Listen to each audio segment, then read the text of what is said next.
Hey, what's up? I'm Guy. I'm John. This is our YouTube channel. Subscribe to this channel. Give this video a like. Check out the podcast below in the description. Do it now. Last time we talked about Gruden the Raiders, John, we said the playoffs were done, but, technically they needed a few things to happen. Now we record this. The playoffs are done. They are, at best, going to be a 500 football team. And how about this for context? Jon Gruden has to win, has to beat the Broncos week 17 to pick up his 19th win. It would make him 19-29 in 3 years. If he doesn't do it, if they lose to the Broncos and are 18-30, that would be the same exact record as the 3-year span from 08, 09, and 10, which was Tom Cable's tenure as the Raiders head coach, and also 4 games of Lane Kiffin. That 3 years, Kiffin 4 games, Cable took over 12 games he coached in 08, then he coached 09. Then guess what he was in year 3 in 2010, John? He was 8-8, which is what the Raiders are trying to get to. That 3-year span was 18-30, which is what the Raiders would be if they lost to the Broncos. And even if they don't lose to the Broncos, guess what? Gruden's year 3 would be the same as Tom Cable's year 3. Well, to me, one thing we learned on Sunday, if all the games would have been played at the same time, or that game had been the Sunday night game and we would have had the information of Sunday, the playoffs would have been long gone by Because Sunday, the Ravens right? would have been. Yeah, and all the teams now that are, there are several 10-win teams, right? Ravens, the Browns, the Dolphins, as we're recording this, the Titans haven't played, but they already have 10 wins. The Colts, the Raiders are not in that. They couldn't have got to 10 wins whether they had won the Miami game or not, right? Their peak was going to be 9. So their high end was going to be 9-7, which this year doesn't sniff the playoffs in the AFC. Which to me, the moment you go 6-3 is devastating. You go 6-3 and now potentially go 8-8, potentially 7-9. That's, do the math. That's The math. What is that? What, you want the winning percentage? Well, 1-6 down the stretch if you start 6-3. Yeah. And you go 7-9. That's 1-6. That's fucking terrible with a lot on the line in all these games, right? And they get, to me, you can argue all you want, and some Raiders employees were kind of feeling themselves in the middle of the game when Tua looked bad, and were tweeting Rod Marinelli, full week of prep this week, not like the short week last week. And it turns out no, it was actually Tua, because the other guy came in and shredded you like you always get shredded with ease. So your defense, which is, when your coach is powerful as Jon Gruden, forever McVay, and I'd even say Kyle, any younger coach, I can understand, they got a lot going on. They're calling plays on one side if you wanted to, even though if you're head coach, everything's on your watch. You hire all the coaches. You dictate the scheme on everything, because even when you hire a coordinator on the opposite side of the ball, you have a philosophy. And Gruden, when you're an older coach, when you're Sean Payton or you're Andy Reid or you're Belichick or you're Zimmer or you're Gruden, and you've been in the league 30 years, I put more stock into that shit than a younger guy. You know exactly what you're looking for. You know exactly the type players. You know exactly the type coaches. So the defense to me falls on John. Just Paul Gunther. Well, same shit happened with Marinelli. You were the guy that drafted David Arnett and told us that, God, there were some weird stories came out with David Arnett when you drafted him. You're I'm Damon. You were hyping him up. Damon?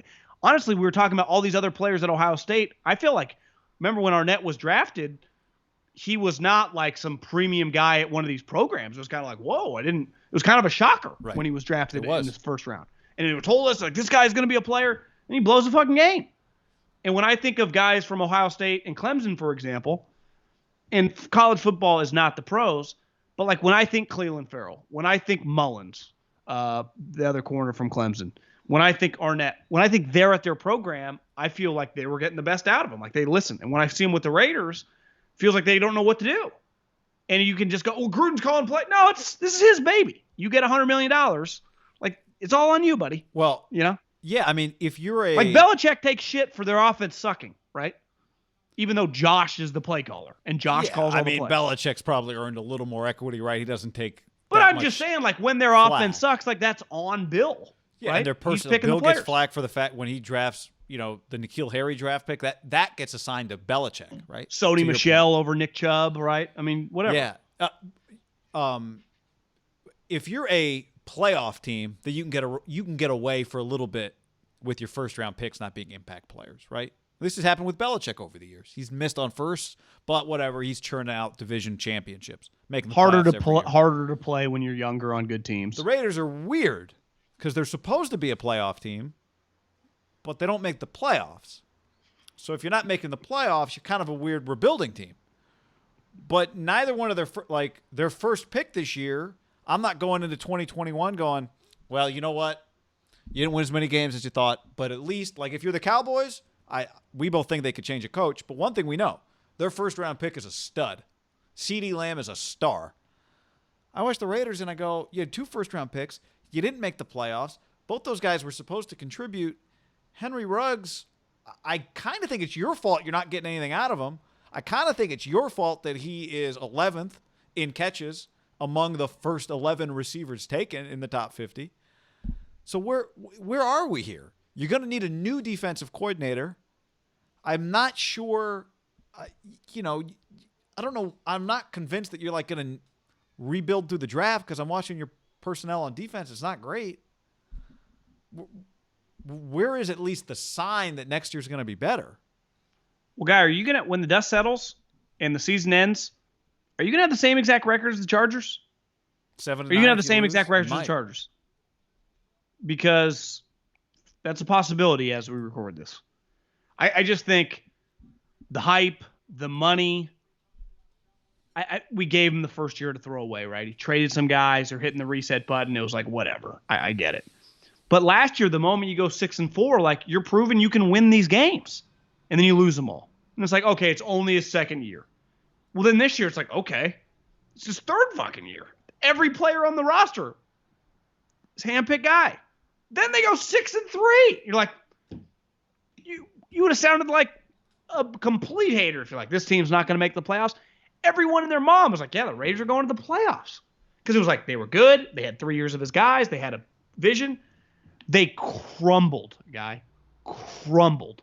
Like, eye-openingly, it's one of this year's way worse than last year because the expectations were raised and these losses were worse, right? I mean, to get destroyed by the Falcons, to get shoved around by the Colts, to lose that game to the Chargers. And then, like, even when the game, like, you were out of the playoffs, even though statistically you were still, mathematically you were still in it. You still in the locker room go, guys, we need this one. And everyone's like, yep. And then with 19 seconds left to have Kurt Warner go, yeah, I mean, they're not going to run cover 0. There's no way they're going to give a big play. They didn't run cover 0, but they gave up the big play. And everyone was just like, it was shocking, even though kind of looking back, it shouldn't be that shocking because it was the Raiders and it's what they do, but it still was shocking to watch and the way it happened. And that's one of the worst losses for a team, again, that, like, is not the Chargers, right? That was not been out of the playoffs forever, is not the Jets, is not like, this is a team that just a month ago was like toe-and-toe with the Chiefs on Sunday Night Football, and now they are, I would say their franchise is clearly not a laughingstock, right? The team is solid. Their defense, though, to me, is the laughingstock of the league. Yeah. Right? And statistically, all these things that get tweeted out that I see of the amount of times, like, they give scoring drives up is the most, like, it's over 50% of the time. I saw Dubois tweet that that's, like, the most, at least of the last 2 decades, the records don't go for it. Like, they are consistently every week, the stats that come up are just glaring of their defensive stats. Well, it gets worse. It gets worse, Guy. That's the thing. It's getting worse under his tenure. The face mask penalty almost kind of covers up the fact, I shouldn't say the fact. The face mask penalty covers up the possibility that was just going to be a touchdown throw if Fitzpatrick doesn't get face masked. If he's able to and hits him in stride, make the throw, hit the receiver in stride, and then it looks like the end of the Jets game. As you said on the podcast, there's only 2 teams you said only 2 teams lose that way, the Jets and the Raiders. And I said, well, what about the Falcons or the Chargers? They lose those crazy games. But you're just saying, literally, I've watched 2 teams lose that way in the last 4 weeks. To me, there's a difference between throwing a bad pick, missing a field goal off the upright. Greg Williams got fired after it happened. The problem is the Raiders already fired their DC. Yeah. And they have another game to play. To me, that's a situation where when you go out there and you run, quote unquote, cover 2, so it's like a zone coverage where the DB has to break off on underneath coverage, the first thing you say to him is, the thing we're worried about here are deep bombs. We are not worried about dump offs. And the guy stopped. So it's either you drafted a guy with just terrible instincts who has no situational awareness, or you are not hammering it home in the huddle what the situation is, guys. Carry the wide receiver. They are going to run with 19 seconds left, no timeouts. Vertical routes. We do not care. One, it wasn't even an option. They did not have a running back coming out of the flat. So it's like, why are you looking at it? It's an all-time brain fart, but it gets back to the quote of like, you're coaching around, you're going to put him out there. He's been playing a lot. Like that to me is that's just on the coach. Like that cannot happen in that scenario. It cannot happen. And it did. Pretty bad. And I saw David Arnett tweeting today, like, I can't believe, I think maybe I'm thinking David Arquette, of the things that are being said in my mentions with my kids. It's like, listen, guys, with social media, if you're a player, if you're any person who's quote unquote public, you cannot not expect when things get really ugly to see crazy things. It's the same thing as like, this is a fake world. If you're going to be on it, you're going to get a lot of fake, like you're the best. They don't actually think that. They don't even care.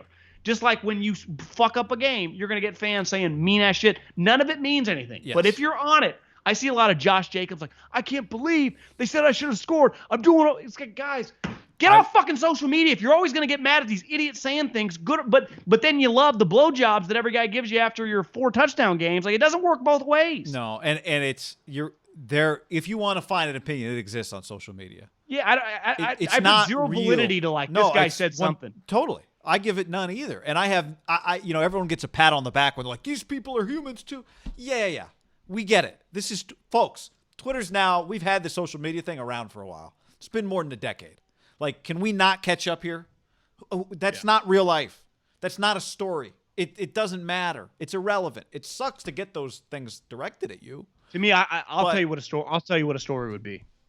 If Damon came out and tweeted the next morning, I came out of my house in Las Vegas and my windows were shattered on my car, I'd be like, damn. Yeah, like, that would be. I would even go less dramatic. Insane. I went to Starbucks and people are booing me at the Starbucks, like some stuff that probably happened in Philadelphia 15 years ago.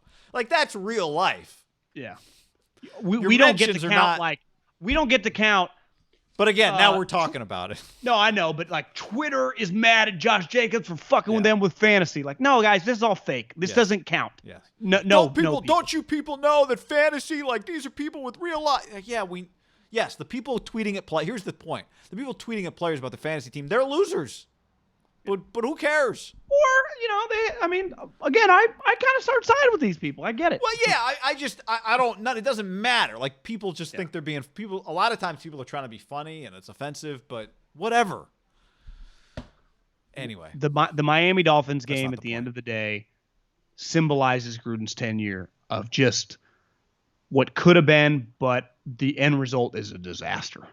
And that to lose like that on Sunday night when it felt like a lot of people were watching, the game was pretty good, and it felt like they play in a ton of games where it's like they're gonna win.